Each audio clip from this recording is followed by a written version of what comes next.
underload to lose Game 7 at home when you led by 20, and historic oof. But Tim Cowlishaw, I start with you. What did we just witness with these Minnesota Timberwolves? Well, Tony, we witnessed more Game 7 history, the second time in about 8 hours. Very different kind of offensive history in the afternoon. This was defensive history. You showed all those putbacks and dunks and an amazing shot by Gobert that I doubt he even does in horse that goes in. And yet the story of that was they held Denver to 37 points after halftime. They shut them down. They have a great defensive team when they want to play great defense, especially with their size. And, you know, they already knew. I don't think this could have happened, obviously, if they hadn't already beaten Denver twice on that court.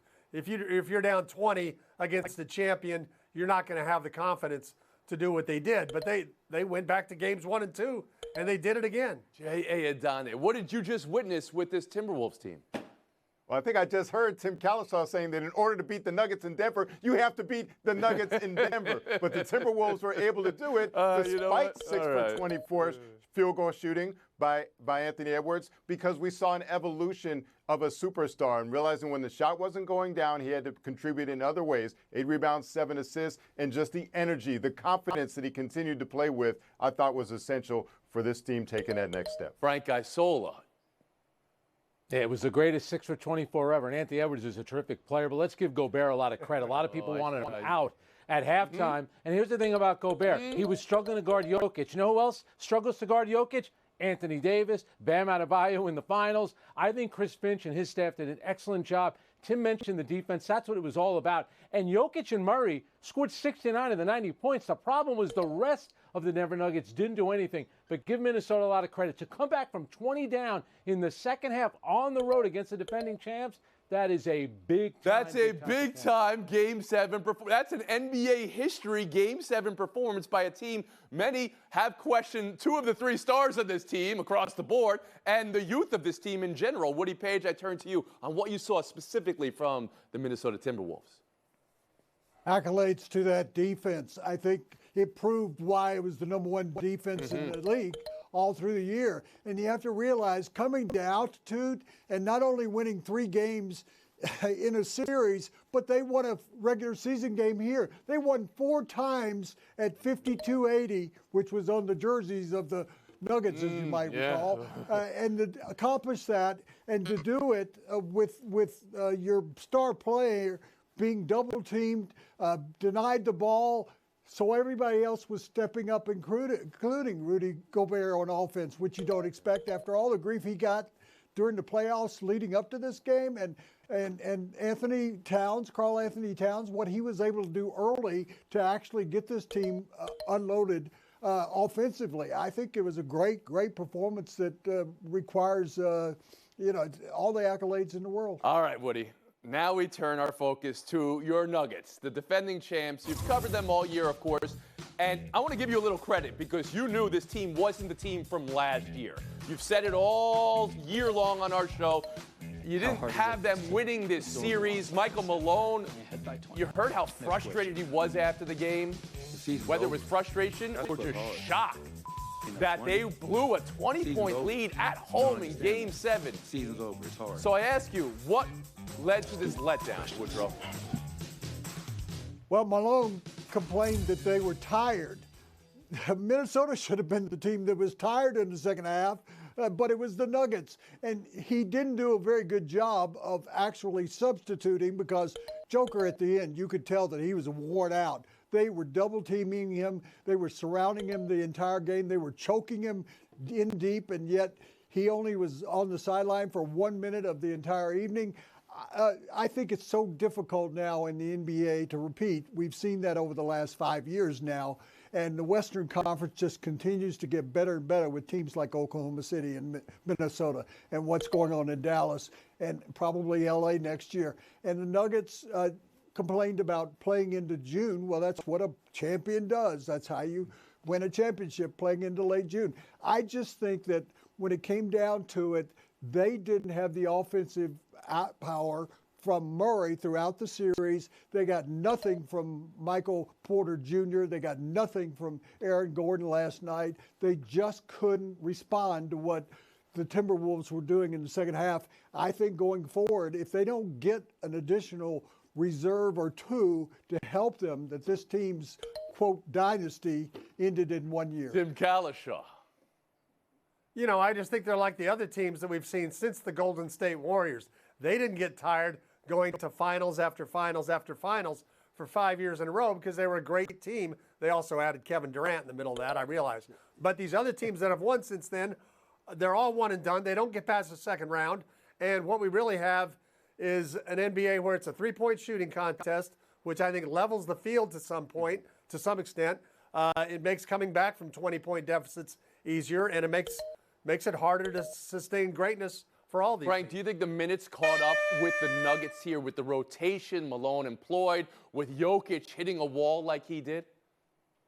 I just don't think they had enough players. They're like a hamburger chain. They're 5.5 guys. That's basically all they played all year. And you look at Bruce Brown not being available. You know, he was gone. Jeff Green as well. But Michael Porter Jr. and Woody mentioned it. The amount of money that he's making, and he was great against the Lakers. Didn't do anything here. That's the guy you want if they look to move to try to get two players that can defend and shoot. I'm not putting it on Jokic or Murray. Other guys had to do something. The rest of the team scored 21 points. It was as if they were saying, come on, Nikola, bail us out, and he couldn't do it. Murray got that pocket pick multiple times in key situations by Edwards late. I know we were horned here, but Adonai, I got to go to you because this will be now 6 straight years with a new champion in the NBA. 4 of those were teams that had no playoff history. What's your takeaway from a man who believes in order to win championships, you have to win championships? Well, this is a preview of the future, though, because once that new, more restrictive, punitive collective bargaining agreement kicks in next year, you're going to see more teams like this that can't retain some of their bench players. You can keep the core,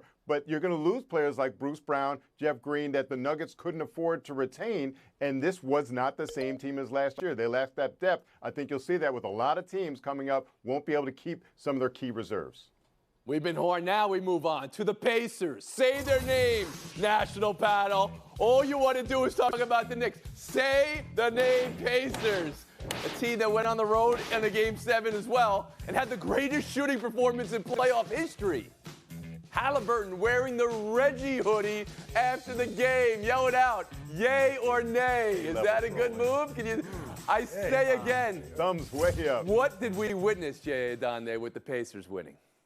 Well, you mentioned an all-time great shooting performance that we've never seen before in the playoffs, particularly Tyrese Halliburton. We talked about how Anthony Edwards had a non-traditional performance for a superstar. Tyrese Halliburton, this is what we ask of our superstars. Deliver in the biggest stages, in the biggest moments. He did 6 for 12 from 3, came out from the outset and said, we're here, we're not going anywhere. Led that team to victory after some shaky performances throughout these playoffs. But he's back. The Pacers are back in the second round of the playoffs for the first time in an eternity, seems like. A classic performance from an old school series. And an old school yellow behind Adonai. That's that Pacer jersey. That's the FloJo Pacer jersey you're rocking behind it. So how about you? What you see from Indy? I love the throwbacks. Yeah, Halliburton was outstanding, and I criticized him after the way he played in games 2 and 5 at Madison Square Garden. He looked like he wanted no part of that game. He wanted a part of that game last night. He was motivated by you. 14 points. Well, not that, but the 14 points in the first quarter. But listen, Indiana, they did what they should have done. They're playing Milwaukee with that Giannis and also Lillard for a bunch of games. The Knicks were beaten up, and Rick Carlisle did a smart thing after Game 5. Instead of blaming the referees or the league, he said, you guys were embarrassing. What he was essentially telling them, you were soft. They were not soft in Game 6. They were not soft in Game 7. He made the pivot, though, from blaming the small market and saying it. And he made a pivot, you said. You're giving him credit for that. Tim Kalishaw, what did you see from the Pacers to win Game 7 at Madison Square Garden?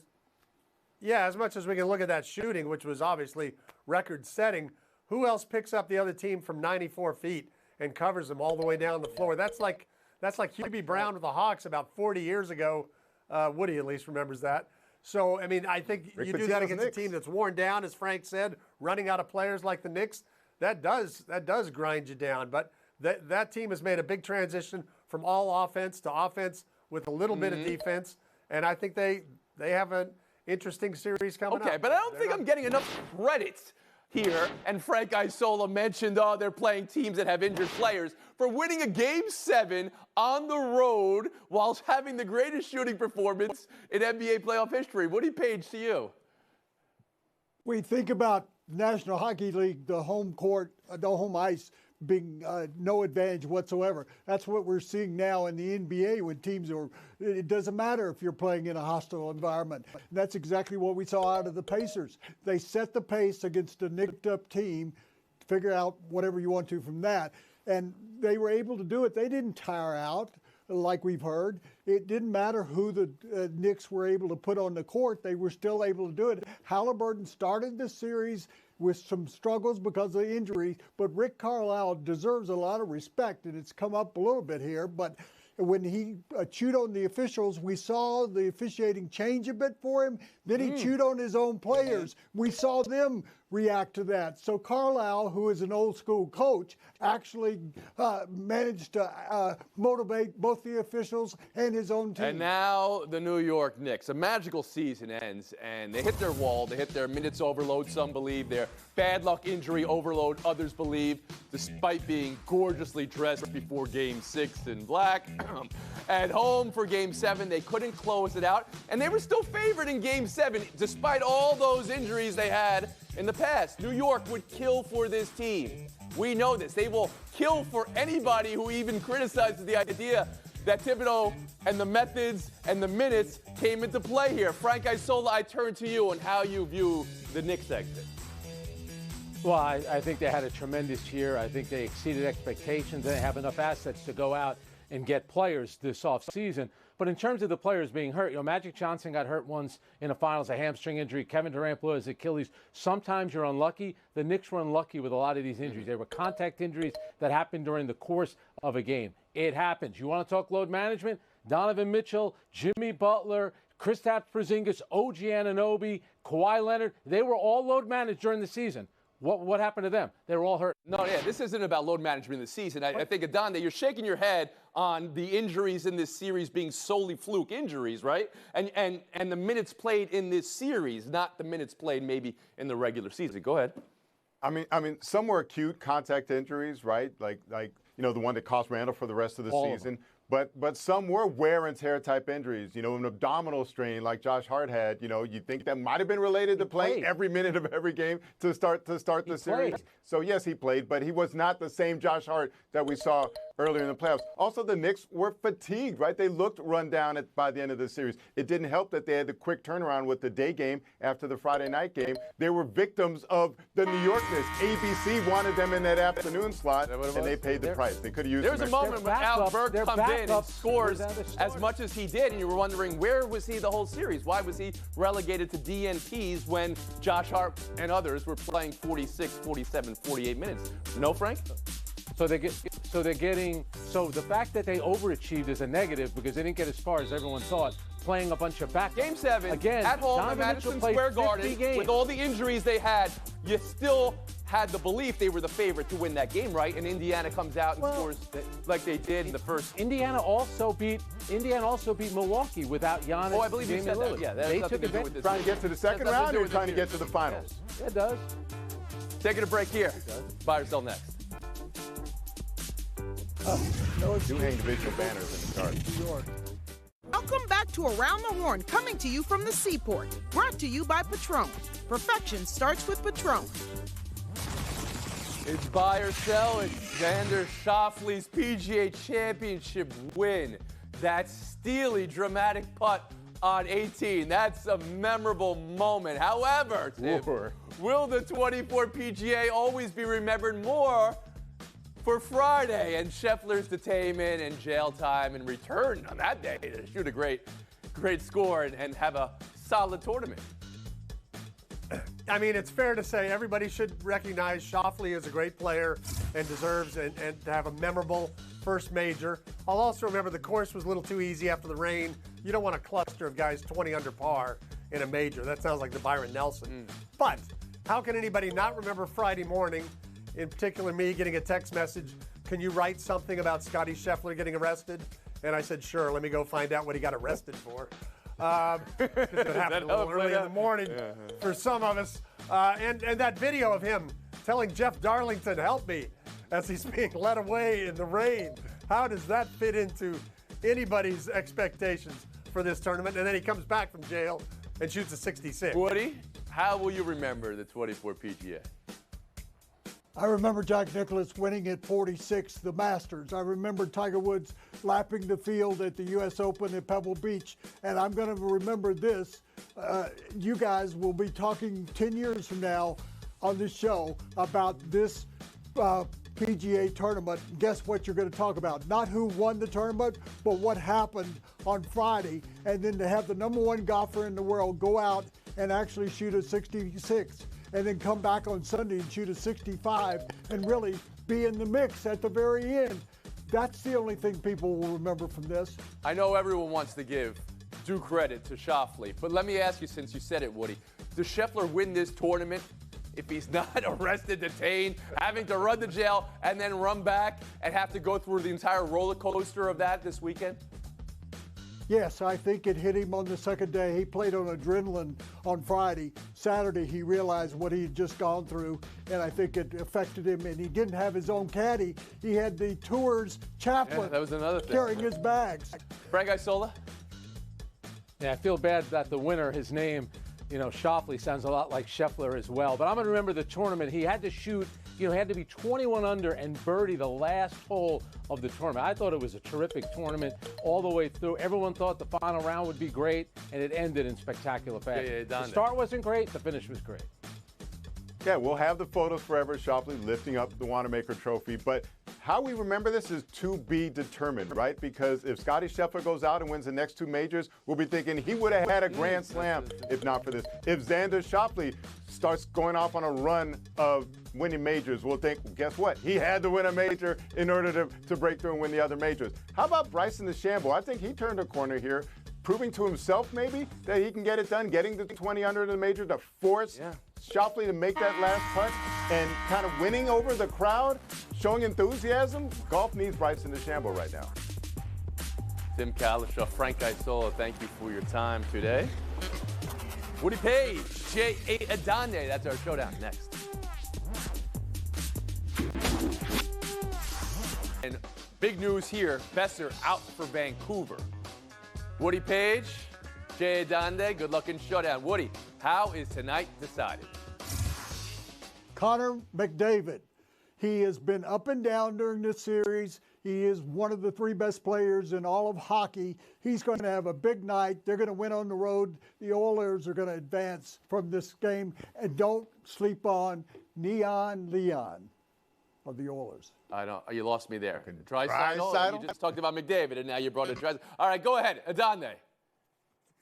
You're right. There's speculation that Connor McDavid's hurt because he just has not been himself. Only one goal so far this series. I feel like he is due, even though they're on the road. We know that doesn't matter that much in the NHL. I'm going with Edmonton. Okay, so you're both going McDavid, although you didn't bring in another player at the end just to confuse everybody. We'll leave it to score 0 to -1.